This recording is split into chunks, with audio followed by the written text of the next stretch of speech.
Hello there, people of the world, and welcome to today's episode of Coffee Chats with Jax. A couple weeks ago during school, we had 2 days full of all this, I guess to put it in a nutshell version, inner healing. It kind of felt like 2-day long intense counseling session. It was good. It was hard, really hard. Like going back and going through like old hurts and old traumas and old wounds. And after 2 days of that, I was really overwhelmed, and I think I made the decision to turn my brain off for a second. In a sense, when we go and we do really tough things, like emotionally, it's good to take a break and it's good to go have fun, go play a game, go swim, go for a hike, go be in nature, go do whatever your heart needs to relax and to just play. I made that decision to turn my brain off, and for the whole rest of the week, I found myself avoiding dealing with all the stuff. Like, I needed to process everything that I was like remembering and realizing and all these things. I really needed to process it, but instead of processing it,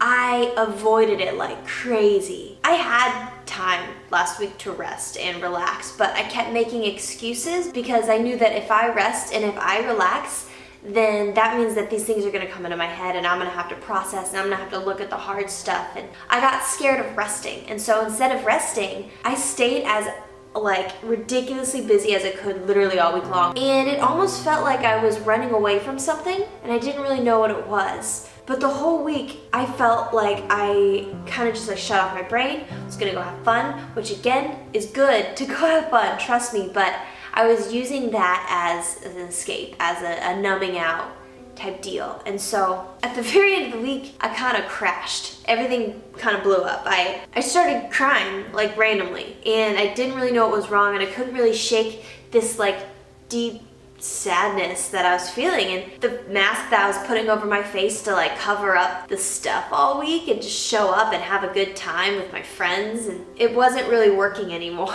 People started to ask me like, hey, what's wrong with you? Like, something's off. And I was like, no, I'm fine, because I didn't want to process it yet because it was tough, and I knew that I was running from something. And so when I started to realize that that's really unhealthy, it was ridiculous, but I hadn't been home all week. And so I went home and I sat in my little patio thing and I got some coffee and I got my journal and I was planning on reading and writing, but I ended up just sitting there and I just closed my eyes and I listened to the music and I just cried, and everything kind of came up to the surface in my head. Everything that I was scared of processing all week. It was hard for like 30 minutes and I was crying for like 30 minutes, but all of a sudden this peacefulness kind of like overpowered that pain. It's like, oh, I finally slowed down, I finally sat in this, I finally stopped over busying myself to the core, and I just let myself just be. I just was still. That's when the healing started to happen. That's when I started to realize the truth. That's when I started to actually hear God and hear who I am. And guys, I felt like I couldn't hear his voice all week, and it was frustrating to me, but looking back, it's obvious on why I couldn't. I couldn't hear his voice because I didn't slow down. It made me realize when I was sitting there in that room and processing the stuff, and I started to feel lighter, and it started to like, the burden started to kind of like just lift off my shoulders, and it was really cool. It was cool. I felt like I was a whole human being again. I felt like I wasn't running from myself and running from my problems. And if I'm learning anything in school, it's that God talks to us all the time. It's actually really cool and it's really fun. I feel like I've known that, but not to this extent, not to this level, and it's actually the most exciting, fun thing in the world to know that we can hear God's voice. Well, we're his kids. He talks to us just like he talked to Jesus. The thing is, we're not always listening to him. We're not always stopping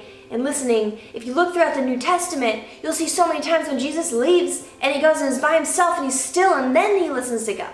Then he can hear what he's saying. So guys, if anything, if he needed to go away to hear God, then what makes us think that we don't? What makes us think that if we're busy 24/7, we're okay? God actually wants us to slow down. He actually wants to carry our burdens for us, but he can't do that unless we just stop. Sit still and rest. It doesn't have to be a spiritual thing. It doesn't have to be a religious thing. It just honestly is making time to just be still. And in school, we've been doing a lot of that. It's actually part of our inheritance as like sons and daughters of God is rest. It says that in the Bible. know He wants rest for us, but we won't have any of it. But why not? Because hey, resting is actually really awesome. You guys, He wants us to rest because He wants us to know that the burden is not on us. You guys, when we get stressed out over things like money problems, health problems, friend problems, I don't know, just life problems, and we start running and frantically trying to fix everything. You guys, we're taking that burden and we're putting it on ourselves. We're overworking ourselves when actually we have a Father in heaven who does all of that for us, and He actually just wants us to lean on Him. So He wants us to rest because when we're resting, we're leaning on Him.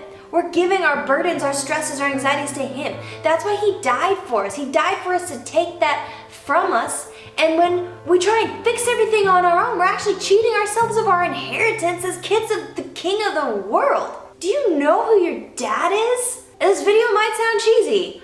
I don't really care. Our dad is the King of Kings. He is the Prince of Peace. Where does peace come from? Peace comes from rest. So we need to be intentional about stepping aside, taking a break from our life and just be with Him. Just sit there with Him. He doesn't want anything from you in those times. He just wants you to relax. He wants to talk to you. When we sit, we clear our minds and we can hear what our dad wants to say, because you guys, I promise you that He's talking to you. He just wants you to listen to Him. And I'm learning so much about that, you guys, and it's really, really incredible. It's really incredible to know that He sees me. You might be surprised by how encouraging His voice sounds and how loving His voice sounds. People make Him seem like this big, mean God, like He's just out to condemn you and tell you what's wrong with you. And actually, when He looks at you, He sees Jesus.